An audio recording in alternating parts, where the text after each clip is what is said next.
Right. Medigadda barrage కూలలేదు, దాన్ని కాంగ్రెస్ నేతలే bomb పెట్టి పేల్చారు అని కేటీఆర్ చేసినటువంటి వ్యాఖ్యలు రాజకీయంగా ప్రకంపనలు సృష్టిస్తున్నాయి. జస్టిస్ పిసి ఘోష్ కమిషన్ విచారణ ఒక కొలిక్కి వస్తుంది అనుకుంటున్నటువంటి తరుణంలో కేటీఆర్ వ్యాఖ్యలు ఇప్పుడు కొంత కీలకంగా మారాయి. సో దీనిపైన ఇవాళ డిబేట్లో మాట్లాడదాం. డిబేట్లో పార్టిసిపేట్ చేస్తున్నారు బీజేపీ సీనియర్ నాయకులు ఆచారి గారు, అలాగే కాంగ్రెస్ నాయకులు డాక్టర్ లింగం యాదవ్ గారు, బీఆర్ఎస్ నాయకులు శుభ్రత్ పటేల్ గారు అండ్ ప్రముఖ రాజకీయ సామాజిక విశ్లేషకులు అంది సత్యం గారు. నమస్కారం అండి అందరికీ. రైట్, ముందుగా లింగం యాదవ్ గారు మీతోనే స్టార్ట్ చేద్దాం. మేడిగడ్డ బ్యారేజ్ కూలలేదు, దాన్ని కాంగ్రెస్ నేతలే బాంబు పెట్టి కూల్చేశారు అని కేటీఆర్ చేసినటువంటి వ్యాఖ్యలు కాంగ్రెస్ చాలా సీరియస్ గానే తీసుకున్నట్టుగా అనిపిస్తోంది.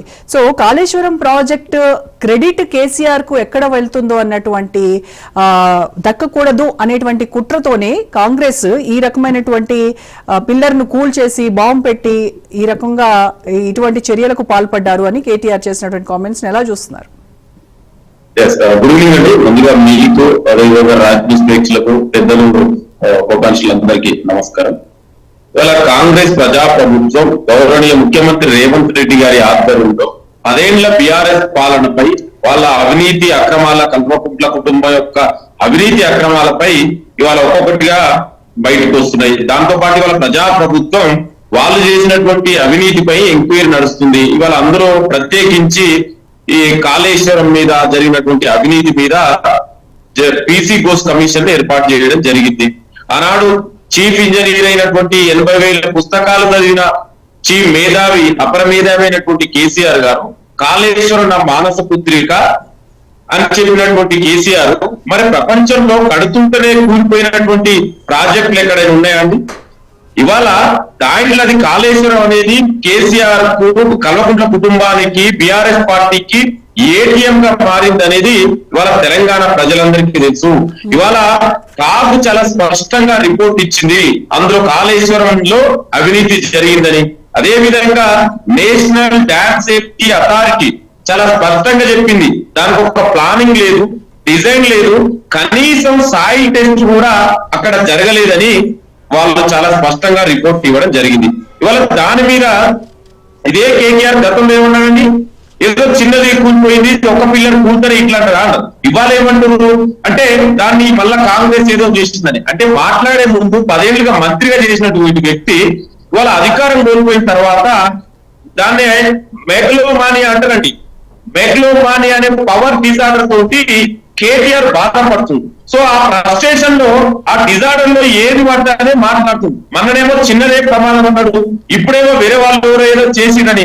అంటే దీన్ని బట్టి మనకు చాలా స్పష్టంగా అర్థమైంది కేటీఆర్ ఫ్రస్ట్రేషన్ లో ఉన్నారు. ఈ మెగలోమాని అనే డిజార్డర్ తోటి బాధపడుతుండు.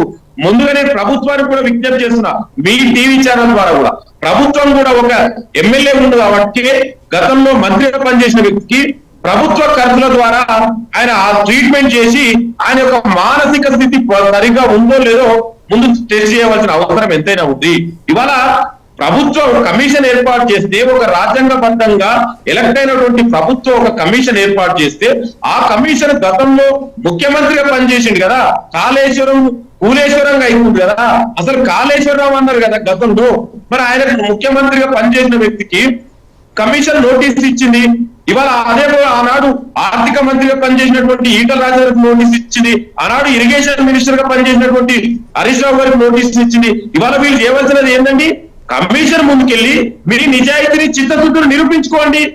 ఇవాళ అధికారులు అందరూ కూడా దాదాపు 100కు పైగా అధికారులని కమిషన్ విచారిస్తే వాళ్ళందరూ చాలా స్పష్టంగా చెప్పారు, కేసీఆర్ ఆదేశాలకు అనుగుణంగానే మేము అది కాళేశ్వరం నిర్మాణం జరిగిందని. మరి నువ్వు ఎంక్వైరీకి వస్తే ఇంత భయం ఎందుకండి, ఇంత ఉలికెందుకు పడుతుంది మీరు? అంటే మీరు కాళేశ్వరంలో అవినీతి జరిగింది చాలా స్పష్టం.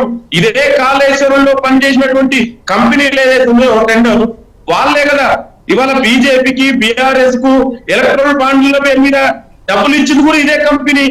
ఇవాళ వీళ్ళు చేసింది అవినీతి.